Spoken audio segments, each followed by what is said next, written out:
यह कहानी आप लोगों के जीवन पर आधारित है।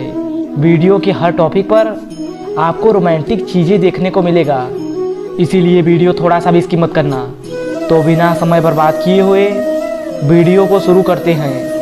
एक समय की बात है, एक बहुत बड़ा महल था। उस महल में एक दादा दादी और एक माता पिता और एक लड़की और एक लड़का रहता था। लड़के का नाम अनुज था और लड़की का नाम आरोही था। अनुज और आरोही दोनों साथ स्कूल जाते थे। अनुज और आरोही अपने क्लास के टॉपर भी थे। आरोही का एक बहुत अच्छा दोस्त शुभम था। आरोही अपना ज़्यादा से ज़्यादा समय शुभम के साथ बिताती थी। शुभम भी अपने क्लास का टॉपर था। जब तीनों दोस्त स्कूल से छूटते थे तो आपस में बातचीत करते हुए घर आ जाते थे।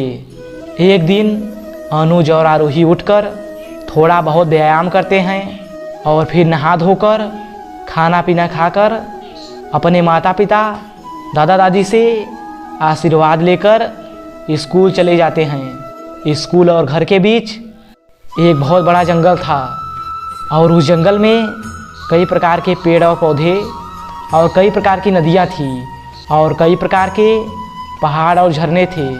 वहाँ लोग घूमने के लिए भी जाते थे। एक दिन आरोही ने अनुज से बोला, भाई एक दिन हम लोग जंगल में घूमने के लिए चलते हैं। तो अनुज ने बोला, नहीं दीदी, जंगल बहुत बड़ा है, जंगल में शेर भी हो सकता है। तो आरोही ने बोला, इस जंगल में थोड़ी शेर होगा।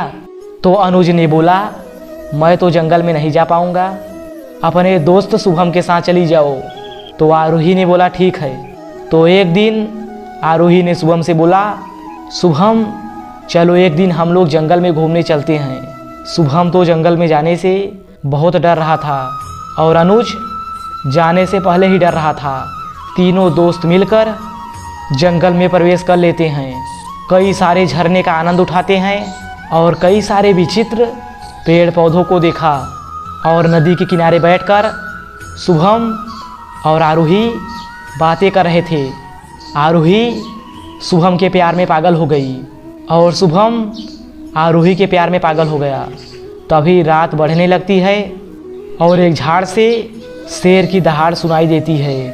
तीनों दोस्त एक पास के सुरंग में छुप जाते हैं और सुबह होने पर आरोही और शुभम नदी में कूद कूद कर एक दूसरे के ऊपर पानी फेंकते हैं और खूब आनंद से नहाते हैं और तीनों दोस्त मिलजुल कर घर के लिए लौट जाते हैं और आरोही और शुभम के बीच प्यार बढ़ता गया।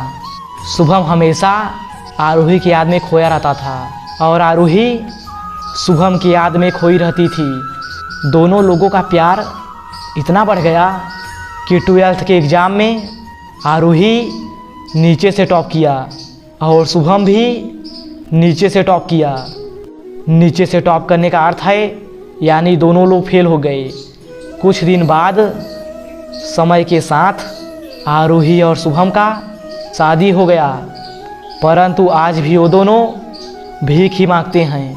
इसीलिए आपके माता पिता कहते हैं, पहले करियर पर मेहनत करो, शादी विवाह तो होता रहेगा। अगर इस वीडियो से थोड़ा भी सीख मिला है तो प्लीज़ चैनल को सब्सक्राइब कर दो। तो मिलते हैं फिर दूसरे वीडियो में, तब तक के लिए गुड बाय।